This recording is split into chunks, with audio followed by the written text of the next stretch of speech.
said before, it's one thing to read the crazy, it's another to hear the crazy. So I want to read this one to you. Quote, here it goes. Cease and desist.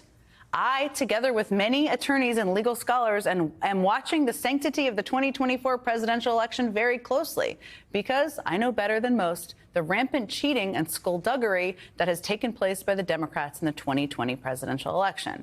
It was a disgrace to our nation. Therefore, the 2024 election, where votes have just started being cast, will be under the closest professional scrutiny. And when I win, those people that cheated will be prosecuted to the fullest extent of the law, which will include long-term prison sentences so that this depravity of justice does not happen again. We cannot let our country further devolve into a third world nation, and we won't. Please be aware that this legal exposure extends to lawyers, political operatives, donors, illegal voters, and corrupt election officials. Those involved in unscrupulous behavior will be sought out, caught, and prosecuted at levels, unfortunately, never seen before in our country.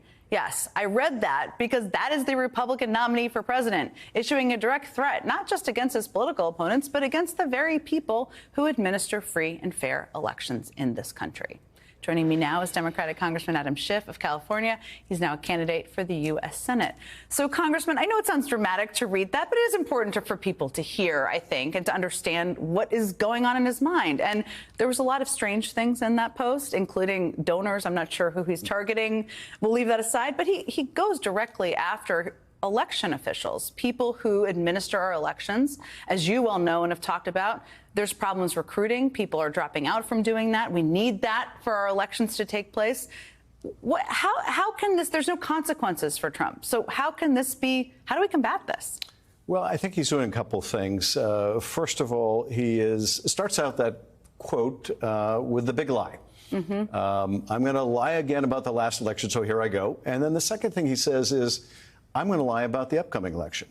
And if I somehow succeed, I'm going to go after everyone who was trying to do the right thing, trying to conduct a free and fair election.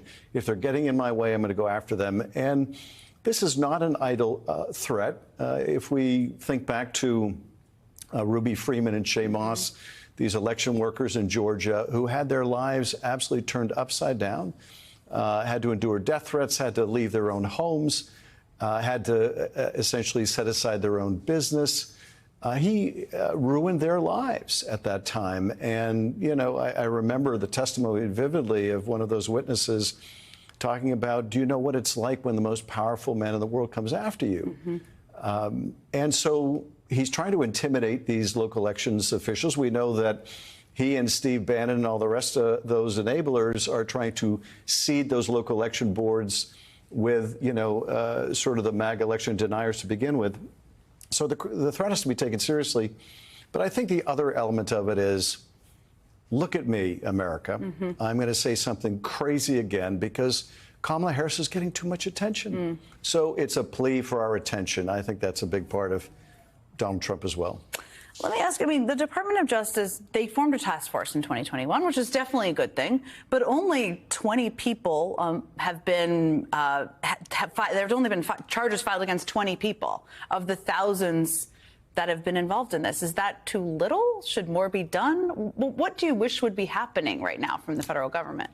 Well, the biggest disappointment at the federal level for me is they have failed to hold Donald Trump accountable. The Justice Department took too long to go after those who organized the January 6th attack. And by the time they did, then the courts played into Trump's delays. And then, of course, you had the Supreme Court with that terrible immunity decision.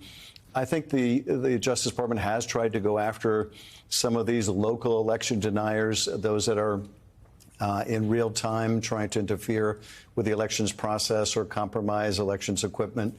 I think they've been diligent about that. But the final disappointment was, of course, the delay in sentencing in New York. We could at least point to one state that got it right and didn't delay. But now even that has been denied. Essentially, justice has been delayed and denied before the election. It's a, you know, I think it's a serious indictment of our system that it gave Donald Trump such a different standard than it would give any other ordinary defendant. He should have gotten the same treatment as anyone else, but he got preferential treatment from the highest court in the land. And in Florida, with Judge Cannon, preferential treatment from the lowest federal court in the land. Because you said you were disappointed, and I've been thinking about this, and I'm sure not even as much as you. I mean, the November 26th date could be right smack in the middle of a period of time, if Harris wins, where Trump is challenging the outcome and trying to stir up support for that. Do you worry about that timeline? Well, I worry about that timeline for the reason you mentioned. I also worry about it because the Supreme Court has showed every willingness to interfere in any prosecution of Donald Trump. I think when the Supreme Court in that immunity decision said that what a president says and does in his official responsibility can't be used as evidence against him, even in a trial about purely personal conduct, I think that was the Supreme Court's way of reaching into that New York case and trying to mess with it. So I worry about it from that perspective, that he may successfully appeal and once again delay or deny justice. But of course, we all have to be concerned with that period of time between the election and when the joint session of Congress meets, because if it's a close election, and maybe even if it isn't a close election, Trump now has even more reason to contest the results, not because of any problem in the election system, but because he fears he's going to go to jail. If he's not in a position to make these prosecutions go away, he may be going to jail. And that means, I think, for him, any limits are off. He will use whatever device, lie, cheat, employ violence or encourage it. So we do have to be concerned with that prospect. The best thing that we can all do, because there's no clear legal remedy with this reactionary partisan Supreme Court, is make sure the election result is not close, that we turn every eligible voter out, and that Kamala Harris has a commanding win. Let me ask you, I don't know if you've heard there's a debate tomorrow night. And you and Kamala Harris, the vice president, were prosecutors around the same time in California. What do you think that background means for how she will approach a debate with Donald Trump tomorrow night? Well, I think it means that she will be very quick on her feet.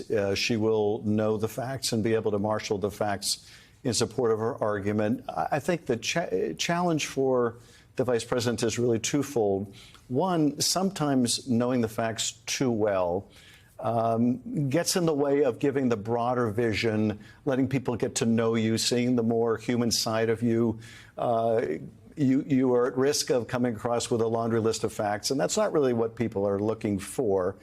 But the other challenge is the bar for her is so much higher because the bar for Trump is so low.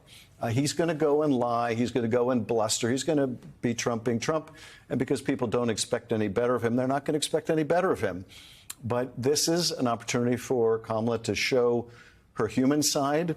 At the same time, she's got to hold him accountable for his lies, to show a sense of humor if the questions yield to that, and to put him in his place if he is being obnoxious. And that's a lot to accomplish. That's a lot. I wouldn't be able to sleep tonight if I were her, but that's why she's running for president. Congressman Adam Schiff, thank you so much for being here. It's always great to see you.